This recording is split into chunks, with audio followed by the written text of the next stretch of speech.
Hi, welcome to CSR center. CSR centre online training में आप सबका स्वागत है। आपने अब तक हमारे चैनल को सब्सक्राइब नहीं किया है तो प्लीज सब्सक्राइब कीजिए और बेल आइकन पे क्लिक कीजिए ताकि हमारे चैनल में आने वाली हर एक वीडियो की नोटिफिकेशन आपको मिल सके। Hi, welcome to CSR centre online training. Last class में हमने सीखा था काउंट्रा एंट्रीज और जर्नल एंट्रीज कैसे करनी है। हमने सारे एंट्रीज सीख लिया है। आज हम सीखेंगे कुछ ओचर एंट्रीज।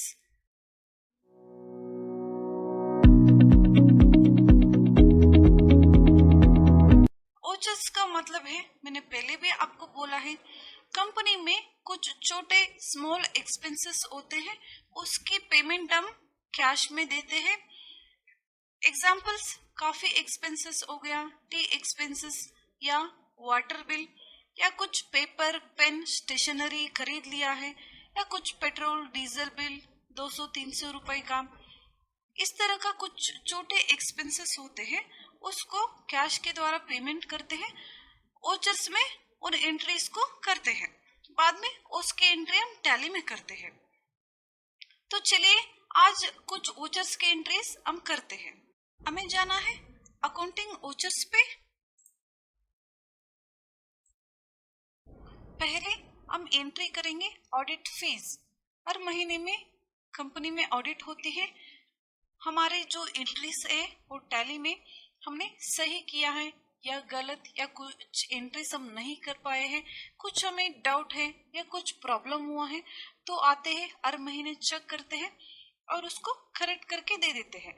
तो हर महीने हमें उन लोगों को कुछ फीस होता है, उसे पे करना पड़ता है। उसके लिए हम बोलते हैं ऑडिट फी। हम उन लोगों को बैंक से पेमेंट कर रहे हैं चेक के द्वारा, तो हम यहाँ सिलेक्ट करते हैं अपना बैंक। केनरा बैंक से हम उन लोगों को पेमेंट कर रहे हैं 1500 रुपीज का ऑडिट फी। यहाँ आप देख लीजिए, लिस्ट ऑफ लेडजर्स में हमने पहले क्रिएट किया था, अब हम उन लोगों को पे कर रहे हैं 1500 रुपीज। एंटर करना है, एंटर।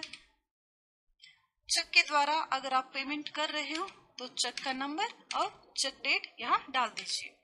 नरेशन में आप लिख लीजिए कौन से डेट में कंपनी का ऑडिटिंग हुआ था और आपने कितना पेमेंट किया, उस एंट्री आप यहाँ नरेशन में लिख सकते हो। एंटर करना है, एक्सेप्ट यस। अब हम दूसरा एंट्री करेंगे कारपेंटर एक्सपेंसेस की।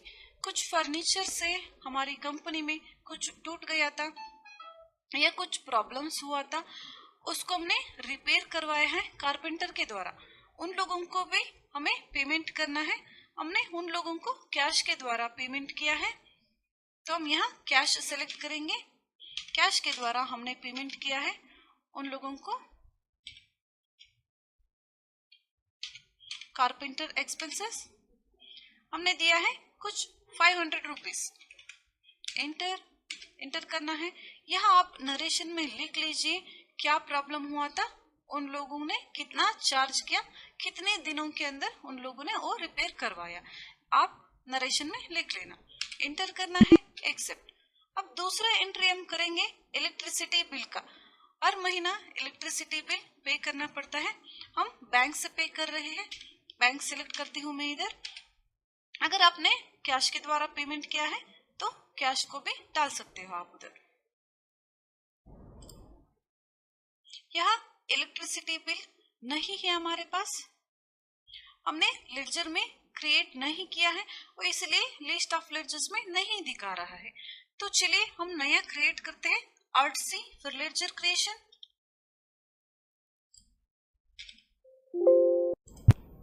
इलेक्ट्रिसिटी बिल,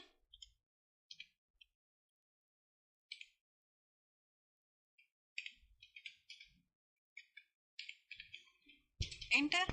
यहाँ हमें सिलेक्ट करना है डायरेक्ट एक्सपेंसेस, इसलिए करंट के बिना हम कंपनी तो नहीं चला सकते, इसीलिए जीएसटी एप्लीकेबल इज एप्लीकेबल, ये सर्विस है।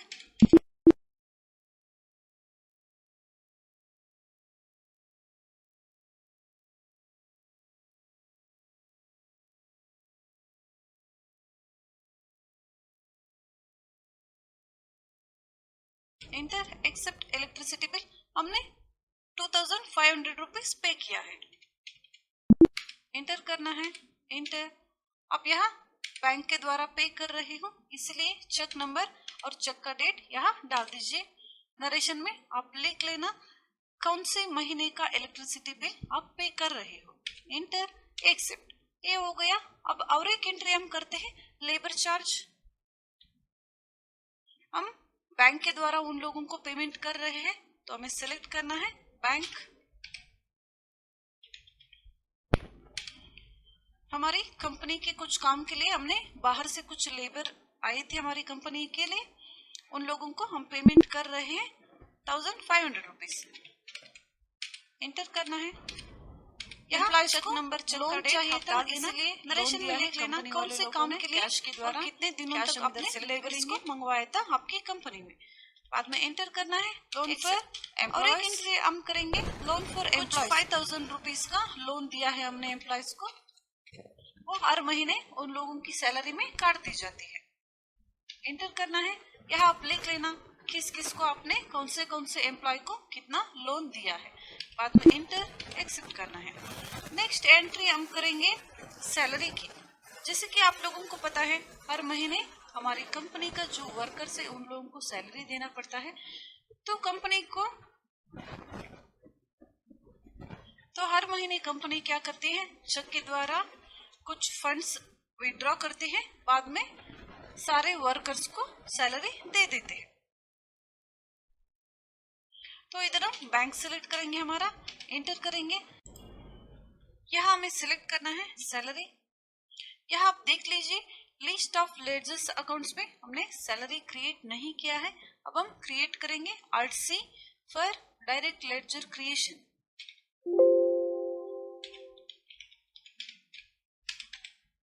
इंटर सैलरी होती है डायरेक्ट एक्सपेंसेस, इसीलिए वर्कर्स के बिना काम नहीं कर सकते, इसीलिए डायरेक्ट एक्सपेंसेस। इन्वेंट्री वैल्यू से affected no, GST applicable no, not applicable, inter except salary. आप कितना सैलरी दे रहे हो, मैं 15,000 सैलरी दे रही हूँ, 15,000 यहाँ से एंटर करना है, एंटर। अगर आप चेक के द्वारा पेमेंट कर रहे हो तो आप इधर चेक का नंबर चेक का डेट डाल दीजिएगा, एंटर एक्सेप्ट। और नेक्स्ट एंट्री हम करेंगे फ्यूल एक्सपेंसेस की। फ्यूल एक्सपेंसेस कुछ हमारे कंपनी का कुछ ट्रांसपोर्टेशन व्हीकल है, उसके लिए फ्यूल डाला है हमने, पेट्रोल या डीजल, उसकी एंट्री हम कर रहे हैं। उसको हमने पेमेंट दिया है कैश के द्वारा।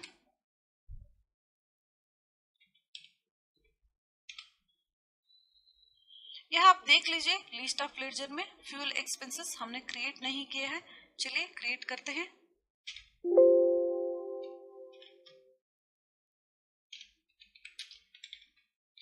फ्यूल एक्सपेंसेस, डायरेक्ट एक्सपेंसेस,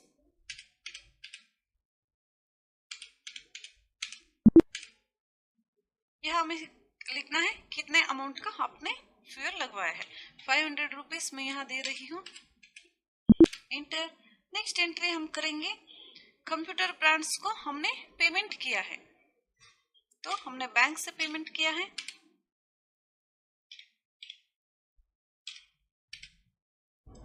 यहाँ हमें टाइप करना है हमने कितना पेमेंट उन लोगों को दिया है, कंप्यूटर ब्रांड्स को हमने कितना पेमेंट दिया है।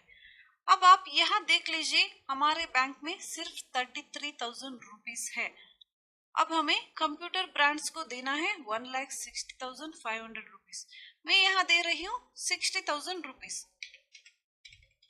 इंटर। अगेंस्ट रेफरेंस अब यहाँ सिलेक्ट कर लेना जो उन लोगों का इनवॉइस नंबर है, इंटर। अब यहाँ आप देख लीजिए हमारे बैंक में तो पैसा नहीं था, सिर्फ 33,000 था, मैंने 60,000 रुपीज उन लोगों को पेमेंट किया है। अब यह आप देख सकते हो, ये रेड कलर में आपको दिखा रहा है, इसलिए दिखा रहा है आपके बैंक में अमाउंट नहीं है, ऐसे दिखा रहा है। फिर भी उन लोगों को हमने 60,000 रुपीज का चेक दिया है, वो चेक उन लोगों को मिल जाएगा, पैसे भी उन लोगों को मिल जाएगा। ओवरड्राफ्ट कुछ पैसे 30 लाख, 40 लाख, 50 लाख, 1 करोड़ तक का अगर हमारे बैंक में पैसे नहीं है, फिर भी वो बैंक वाले लोग हमें लोन की तरह पैसे देते हैं, जो हम चेक देते हैं वो बाउंस नहीं होते हैं। तो यहाँ ओडी का लिमिट रहता है 30 लाख या 40 लाख, 50 लाख तक। उस अमाउंट तक ये आपको जो भी आप पेमेंट करोगे, ट्रांजैक्शन करोगे, और ट्रांजैक्शन ऑटोमेटिकली आसानी से होता रहेगा। जब भी आपके बैंक में रेसिप्ट करोगे, आप पेमेंट रिसीव करोगे, तब बैंक वाले उस पैसे को माइनस करते आएंगे। इसी तरह से हर कंपनी में बैंक का ओडी कुछ ज्यादा हो जाता है, 15-30 लाख तक। बाद में जब भी आपकी कंपनी में रेसिप्ट होता है, पेमेंट रिसीव करोगे आप, वो चेक बैंक में आएगा, उस पैसे से बैंक आपकी ओडी को माइनस करता आएगा। इसी तरह से हर कंपनी का बिजनेस चलता है, और बैंक में जो ट्रांजैक्शन होता है प्लस और माइनस वो भी चलता है। तो हम एंटर करेंगे, चेक के द्वारा हम पेमेंट कर रहे हैं, तो चेक नंबर, चेक डेट आप यहाँ लिख लेना, नरेशन में लिख लेना, कौन से डेट के लिए आपने चेक दिया है, कितने नंबर का चेक दिया है, चेक नंबर, किसको पेमेंट कर रहे हो, अभी कितना पेमेंट करना बाकी है, ये सब आप यहाँ लिख लीजिए। एंटर करना है एक्सेप्ट। हम राठौड़ कंप्यूटर से पेमेंट ले रहे हैं, इसीलिए हम ये एंट्री करेंगे रेसिप्ट में, क्योंकि हम रेसिप्ट कर रहे हैं, रिसीव कर रहे हैं पेमेंट, इसीलिए बैंक में हम ले रहे हैं। बैंक सेलेक्ट कीजिए, किससे हम ले रहे हैं, राठौड़ कंप्यूटर से।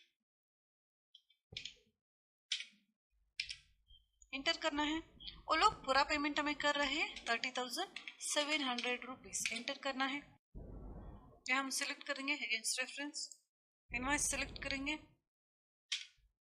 इसमें वो लोग कितना पेमेंट कर रहे हैं 30,700 रुपीज का। एंटर करना है, यहाँ आप देख लीजिए उन लोगों के अकाउंट में बैलेंस 0 हो गया। इसका मतलब ये है वो लोग हमें अभी पैसे नहीं देने हैं, वो लोग हमें पूरा पेमेंट कर चुके हैं। और हमारे बैंक में देख लीजिए माइनस में दिखा रहा था, वो भी रेड कलर में दिखा रहा था, वो अब ब्लैक कलर का लेटेस्ट हो गया है। अभी हमारे बैंक में अमाउंट बैलेंस है 3,848 रुपीज। इस तरह से जो ओडी की एंट्री होती है, जो नॉर्मल एंट्री होती है, वो आप ऑब्जर्व करते एंट्री कर लेना टैली में। एंटर करना है, चेक नंबर, चेक डेट आप यहाँ लिख लेना, यहाँ नरेशन में लिख सकते हो कौन से डेट के लिए उन लोगों ने चेक दिया था, कौन से इनवॉइस का दिया है, अभी कितना बैलेंस है। तो एंटर एक्सेप्ट। यहाँ कंप्लीट होती है हमारे ओचर्स की एंट्री। ओचर्स के अलावा कुछ कंपनी में कैश बुक या प्रेटी कैश बुक होते हैं, उसकी एंट्री में हमें टैली में करना होता है।